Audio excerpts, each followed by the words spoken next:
Second to सैनिक institute Telibagh Lucknow के अंदर का एक बहुत ही बेहतर और बहुत ही अच्छा टॉपिक है जो कि आपके सामने लेकर मैं आया हूं, जिसका नाम है मोशन। मोशन क्लास 8th में भी होता है, 7th में भी होता है और सही मायने में देखा जाए तो मोशन हर जगह होता है। मतलब starting day 1 by birth motion चलता ही रहता है ना।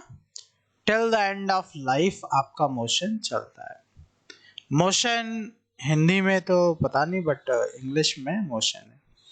Motion means movement. ओके, तो मोशन टॉपिक जो है ये इम्पॉर्टेंट भी है, एग्जाम्स में से क्वेश्चन भी आता है। जैसे एक क्वेश्चन मैं आपको बताता हूँ, क्लास 6 वगैरह के लिए है कि टाइप ऑफ मोशन, आपका जो पेंडुलम है वो किस टाइप का मोशन है, ये क्वेश्चन आपके एग्जाम में आता है। और साइकिल का व्हील रोटेट कर रहा है तो वो किस टाइप का मोशन है। हैंड पंप है तो वो किस टाइप का मोशन है। Earth is revolving around sun तो ये किस टाइप का मोशन है। और एक आदमी एक जगह से दूसरी जगह जा रहा है तो वो किस टाइप का मोशन है। तो motion is very important in our life also, and motion जो है हमारे एग्जामिनेशन पॉइंट ऑफ व्यू से भी बहुत इंपॉर्टेंट है। जैसे अगर मैं मोशन की बात करूं तो मोशन, ये मेरा हाथ जो है एक जगह से दूसरी जगह जा रहा है तो ये मूव कर रहा है, बट ये रिपीट भी कर रहा है ना। तो ऐसे टाइप के मोशंस आप समझ सकते हैं कि ये भी एक मोशन है। गाड़ी जा रही है स्ट्रेट पाथ पे, रेक्टिलिनियर मोशन है। पेंडुलम जो है ऑसिलेटरी मोशन है। इसी तरीके से रिवॉल्यूशन, रिवॉल्व आपका ऑसिलेटरी मोशन, ट्रेजेक्टाइल होते हैं, प्रोजेक्टाइल होते हैं, फिर आगे कई टाइप के मोशन हैं। बट यहाँ बैक टू द टॉपिक जो है आपका, that is the motion. Concept motion का हमें समझना है। Motion means movement from one place to another place with respect to time. अब ये एक प्रॉपर डेफिनेशन आपकी बन जाती है कि what is motion. Motion is the movement of body from one place to another place with respect to time. Means जो चीज आपने मैथ्स में पढ़ी है, speed equal to distance upon time, same उसी चीज का साइंस के अंदर एक नाम चेंज कर दिया गया है, दैट हैज बिकम मोशन। अब इसको साइंस में रखने के पीछे क्या लॉजिक है। अगर हम मोशन की बात करें तो it is a type of vector quantity, but maths में अगर हम स्पीड की बात करें तो it is a type of scalar quantity. अब दोनों में डिफरेंस देखना है कि वेक्टर और स्केलर क्या है भाई। तो स्केलर और वेक्टर जो हैं क्लास 9th का टॉपिक है। हालांकि मोशन को साइंस में रखने के पीछे या distance with respect to time is indicating कि हाँ इसको साइंस के अंदर रखना चाहिए, बट स्पीड को हमें मैथ साइंस के अंदर जो है, मैथ्स के अंदर जो टॉपिक है, स्पीड को वहीं रख सकते हैं। रीजन, वहां पे आपको कैलकुलेशन करनी है। तो यहाँ पे दो चीजें आप समझ लीजिए, scalar and vector quantity. Scalar quantity is that which is having only magnitude but no direction. Means जिसको हम measure कर सकते हैं without direction. And vector क्या है? Vector is that which is having magnitude as well as direction. Means I am moving in north direction में move कर रहा हूँ, विद रेस्पेक्ट टू टाइम भी मैं मूव कर रहा हूं और डिस्टेंस भी कवर कर रहा हूं, और डायरेक्शन क्या शो हो रही है कि भाई मैं नॉर्थ में जा रहा हूं या मैं साउथ में जा रहा हूं या ईस्ट में जा रहा हूं। तो ये क्या बन जाएगी, आपकी वेक्टर क्वांटिटी बन जाएगी। But speed equal to distance upon time means, suppose लिखा है speed equal to 10 metre per second, तो वहां का मतलब है 10 मीटर पर सेकेंड, इसका मतलब 10 मीटर एक सेकेंड में, बस किस डायरेक्शन में जा रहा है इससे आपको या हमें या टीचर को कोई मतलब नहीं है। दैट्स वाई स्पीड को हम मैथ्स में रखते हैं, मोशन को हम साइंस में रखते हैं। आई होप आपके समझ में आ गया होगा।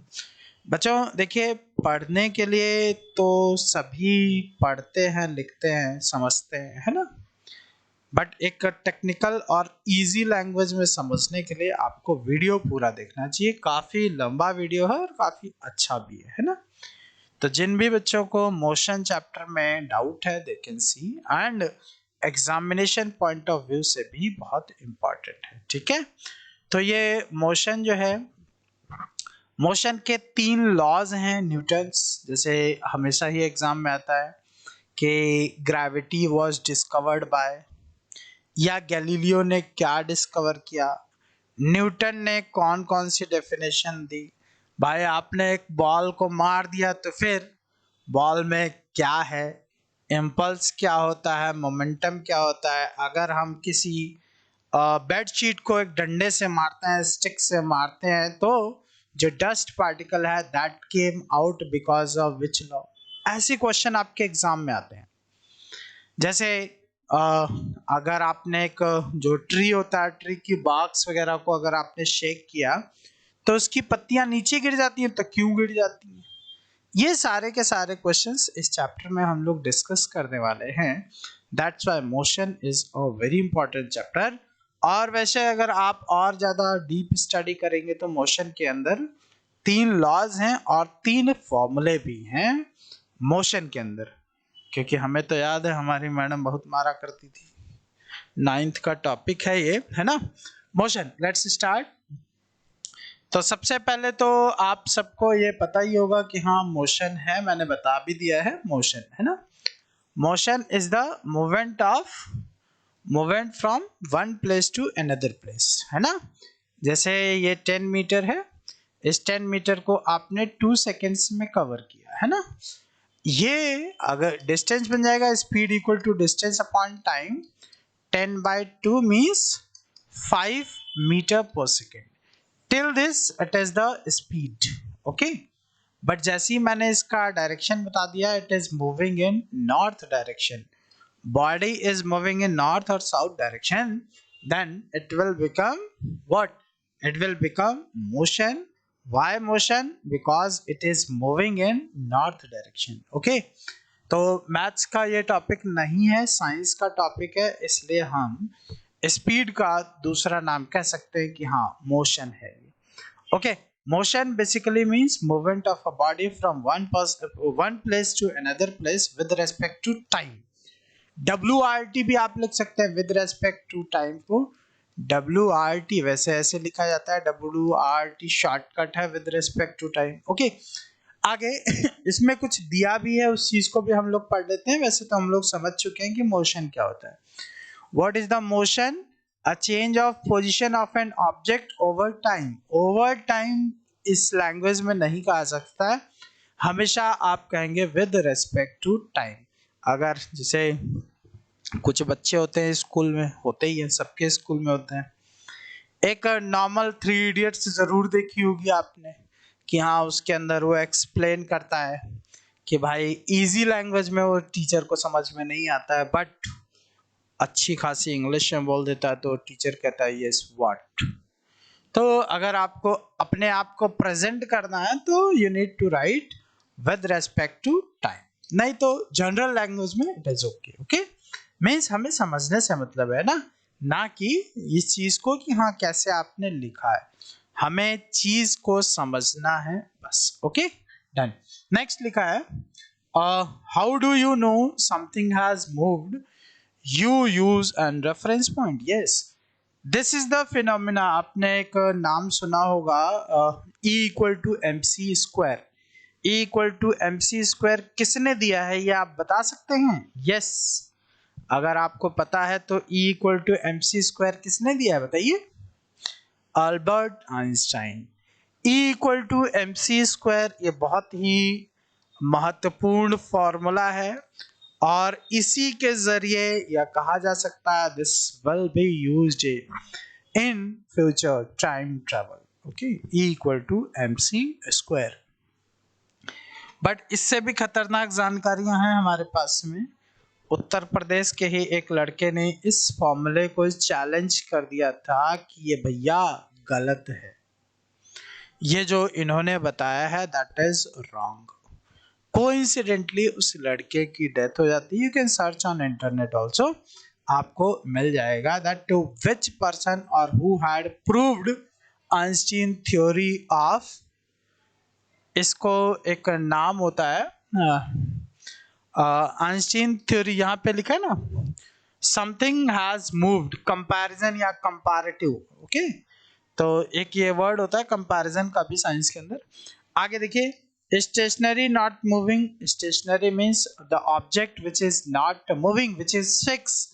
जैसे ये आपका पोडियम है, बोर्ड है, दीज आर फिक्स और stationary object. Moving object is example of car, आपका planets are moving, man moves, animal moves, है ना, फ्लाइट है आपका, काफी ढेर सारी चीजें हैं। आई होप आपको मोशन समझ में आ गया हो। यहाँ पे एक बिल्ली लगी है, बिल्ली को हम लोग दौड़ा रहे थे बट दौड़ नहीं पाई, तो बिल्ली जो है इस कंडीशन में स्टेशनरी ऑब्जेक्ट है। बट अगर ये दौड़ जाती तो फिर ये क्या हो जाता, इट वॉज और it will be called as the motion. This is the motion. देखिए, it is moving at the एक पॉइंट है तो वहीं पे मूव कर रहा है, ठीक है। तो this subscribe is moving and अपनी बिल्ली तो मूव हुई नहीं, है ना। तो मोशन जो है, मोशन के बारे में आपको पता चल गया होगा कि मोशन स्केलर है या वेक्टर है या मोशन क्या है। स्टेशनरी ऑब्जेक्ट क्या होती है, what cause an object to move.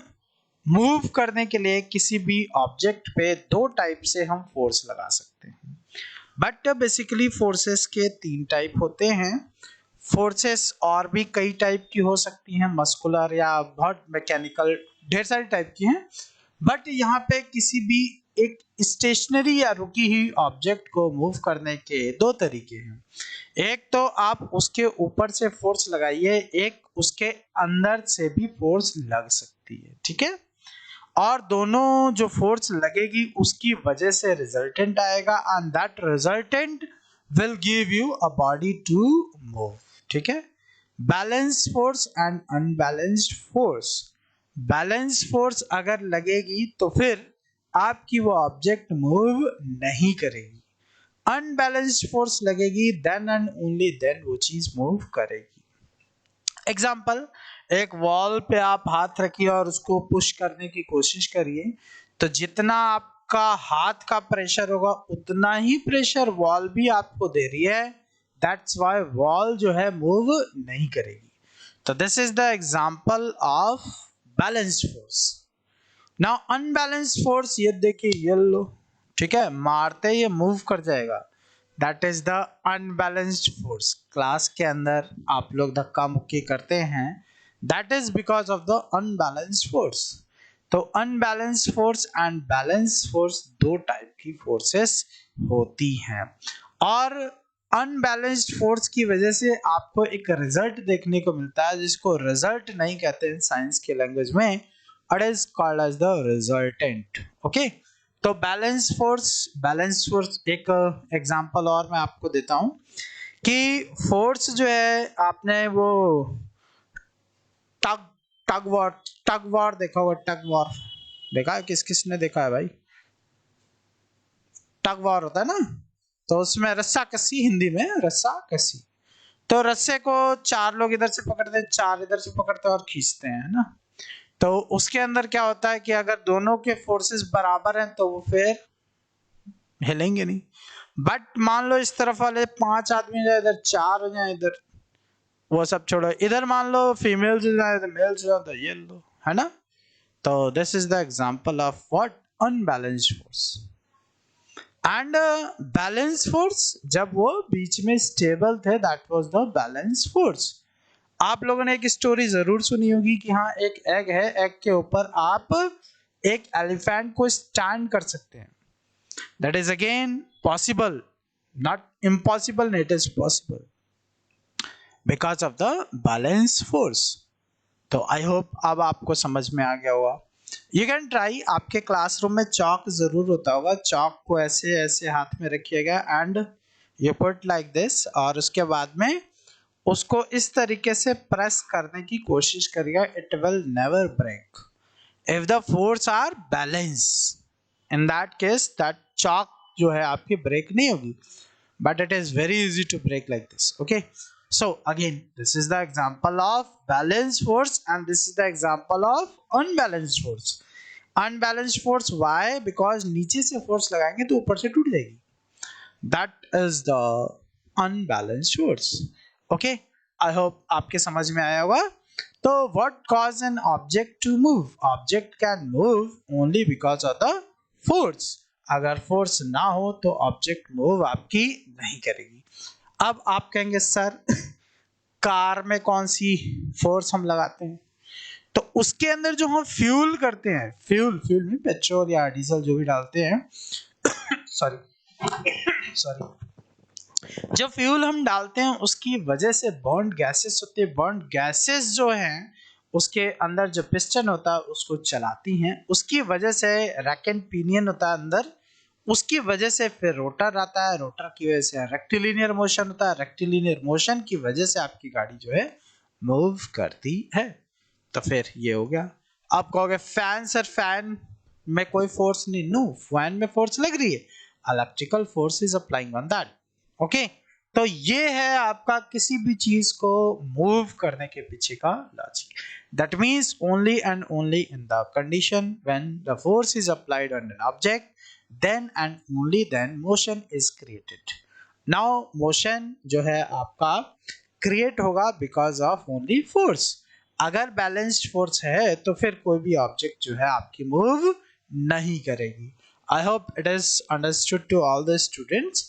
Those who are having comments then kindly comment and you can also put your compliments कि sir it is also possible. Okay. Next line पढ़ते हैं। All motion is due to the force acting on same, मैंने आपको समझा दिया। What is the force?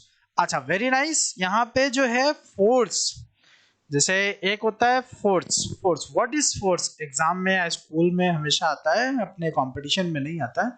But what is force? This is the very good question. आप लोग जब भी कभी भी ऑफिस वगैरह में गए होंगे कहीं पे, तो वहाँ पुल और पुश लिखा रहता है। What does mean of this pull or push? So it is the definition of the force. Actually, a push or pull is called as the force. देखिए, push and pull. Pull means अपनी तरफ खींचना and push means, तो it is again a type of force. Force की वजह से कोई भी चीज आपकी मूव करेगी। देखिए यहाँ पे जो हमारे बनाने वाले हैं भाई साहब, उन्होंने इस गाड़ी को मूव करने की कोशिश की है। लेट्स सी कि ये गाड़ी कैसे मूव करती है। देखिए, तो दिस इज द मोशन, यहां से यहां तक गई है, तो that is giving you clue for the motion. देखिए चल रही है गाड़ी, तो ये व्हीकल की जो मोशन को इंडिकेट कर रहा है। अच्छा, यहां से जब ये यहां तक जा रही है तो इसमें टाइम भी लग रहा है, भले ही 1 सेकंड का लग रहा है लेकिन लग रहा है। Okay, so that's why the motion is the traveling distance cover with respect to time. Okay, तो यहाँ पे देखिए force और motion, and force is causing an object to move. यहाँ पे हाथ भी बना हुआ है, इस हाथ ने जब उसके ऊपर प्रेशर किया then only then that has moved, that car has moved. Okay, तो इस कार ने आपको एक मोशन करके बताया, राइट? तो आगे देखते हैं। यहाँ पे लिखा है total combination of forces. Okay, always याद रखें कि फोर्सेस जब भी कंबाइन होंगी then they will be giving you the resultant. बहुत ढेर सारी फोर्सेस मिलके एक, जैसे बहुत ढेर सारे स्टूडेंट मिल जाएं और 100 आउट ऑफ 100 स्कोर कर लें, तो ये जो बच्चों की फोर्स है ना, वो इंडिकेट करेगी yes the teacher is best, teacher ने अच्छा पढ़ाया है ना। वो सारे के सारे देखा जाता है, फिजिकली नहीं है बट मेंटली जो होगा कि हाँ टीचर मीन्स अच्छा था। समझ आ रही है ना बात? तो उसी तरीके से कई ढेर सारी फोर्सेस लग जाए। जैसे पुराने जमाने में क्या होता था, हम लोगों के पास बुलडोजर या स्टोन को उठाने वाले लोग ये मशीनरीज नहीं थी ना हैवी हैवी, बट आप लोग फोर्स वगैरह। अच्छा, ओके, थैंक्स फॉर टुडे, आज के लिए। कल मिलते हैं इसी में आगे। Thanks to all. ओके।